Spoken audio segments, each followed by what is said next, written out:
Wondering where to invest for 1 year? Isn't it getting difficult to figure out where to invest? I mean, with the interest rates dropping to an all time low, most investors are finding it very difficult to make the right financial choices. Hi, I'm Rin Agarwal, and welcome to my vlog, Rin Talks, where I take you through the steps of investing. In vlog 28, I'm going to be talking about what are the best investments for a 1 year period. When we think 1 year, we normally think FDs. But with banks like SBI and most of the other nationalized banks giving you between 5.1, maybe some of the private sector banks are giving you 5.3%, it's a difficult choice to make, no doubt. I mean, look at it from a post tax basis. If you're making 5% in 1 year and if there is 30% taxation, your net return is actually only 3.5%. And with printed inflation coming in at 6%, 3.5% is a very low return. It doesn't even help you beat inflation. That's not a good situation to be in. Now, there are some small finance banks which are giving you about 6.5%. Um, so, where these banks are concerned, look at the capital adequacy ratio, look at their gross NPAs, and then make a decision. Of course, you must remember that all bank fixed deposits have a deposit guarantee of up to 5 lakh rupees per account holder. That means that if you have a deposit in a particular name, it is guaranteed to 5 lakh rupees. Moving on from banks, you also have company deposits which are available. You have companies like HDFC Limited, Bajaj Finance, many other NBFCs that are available, like Mahindra and Mahindra Finance, that are available. And the rates over here range from about 6.5%, could go up to about 7.5%, really depending upon is the quality of the company. With company deposits, couple of things that you need to understand. Firstly, these don't come under the DGIC, which means that there is absolutely no deposit insurance available. So if the company were to default, then you're going to just end up losing your entire investment. Hence, when you look at investing in these sort of deposits, you need to evaluate how good or bad the company is. I've seen a lot of retired people who just go by what is the interest rate that the company is giving, and then they go by things like, oh, this is a well known brand name, and these people are an old business house, and they're not going to default. Remember, if ILFS, which was quasi government, could default, anybody can default. Gone are the days where you make investment choices based on the pedigree and the background of the company that you're investing in. Right now, you need to be very, very careful of what you choose. Certainly, with company deposits, the concentration risk is very high. So, let's say that you invest 1 lakh rupees and the company defaults. So, your entire 1 lakh rupees is gone. Boom, just gone. That is what is concentration risk, that you are basically putting a large amount of money in one company. So it's like betting on that one thing to basically give you returns. Have you wondered why some of these deposits actually give you higher returns than banks do? Simply because they need money, and it is cheaper to borrow from you than go for them to go to a bank and borrow, and hence they give you a slightly higher interest rate to basically attract you.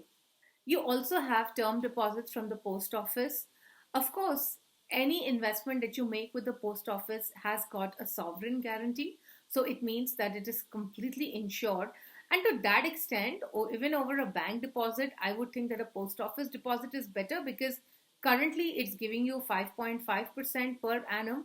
Of course, these rates get reset on a quarterly basis, so do check the rates. But right now, if you were to lock in, you're going to get 5.5%. Compare that to a nationalized bank or a large private sector bank where you're going to get between 5 and 5.25%. This seems like a much better bet and completely sovereign guaranteed as well. You need to pay tax as per your tax slab on any type of fixed deposit that you do. So do keep in mind the post tax returns when you choose a fixed deposit. Other than fixed deposits, you can also look at investing in certain mutual funds. First off, you have low duration funds. In my last vlog, I spoke about the other debt funds that are there for shorter periods, like up to 6 months or so. One of the funds that's available for a 1 year investment is a low duration fund. A low duration fund basically buys bonds which are maturing in the next 6 to 12 months. In the investment parlance, it is which have Macaulay duration of 6 to 12 months. Essentially, when you look at buying a low duration fund, you must look at the credit quality of the fund. As long as it's holding AAA rated paper, it should work fine for you. Again, don't go by the last 1 year returns, but consider funds which have had long term consistent performance. Another option that exists is arbitrage funds. Now, arbitrage funds are a very interesting category because they are not really taxed at your slab, unlike a low duration fund or like your fixed deposit, but they have equity taxation. And that's what makes them favorable for these 1 year investment. But first, you need to understand how the arbitrage funds work. Now, arbitrage funds basically buy a stock in spot, which is the current price, and simultaneously sell it in the future. So today, when they're doing this transaction, they actually know what is the purchase price, of course, and they also know at what price they're going to sell it. And the difference between the sale price and the purchase price is known as spread, and that is the return that you make. However, this spread can vary.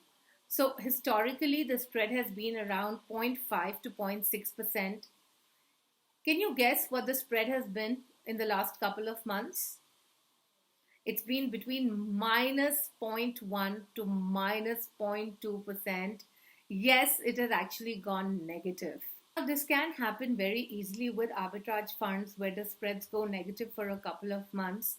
That's because of various market conditions. Sometimes there's too much of inflow and there are not that many deals that are available. Of course, the spreads are governed also by the interest rates in the economy.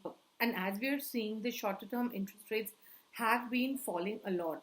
Just to put it in perspective, the last 6 months return on a low duration fund is about 7%, but the arbitrage return is only about 1%.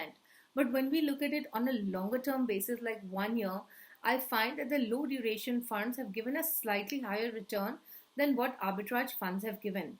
However, arbitrage funds score on the equity taxation, and equity taxation is that if you hold it for more than 1 year, then the gains are taxed at 10% post a capital gain of 1 lakh rupees. My suggestion, for a period of 1 year, you could split your investment between a low duration fund and between the arbitrage fund. I would really not suggest fixed deposits simply because there's too much of concentration risk and the deposit rates are falling. I do believe that the low duration funds would give a better return than what regular fixed deposits are going to be able to generate. Make sure you click on the bell icon to subscribe. Please feel free to write back with your feedback. Till then, cheers.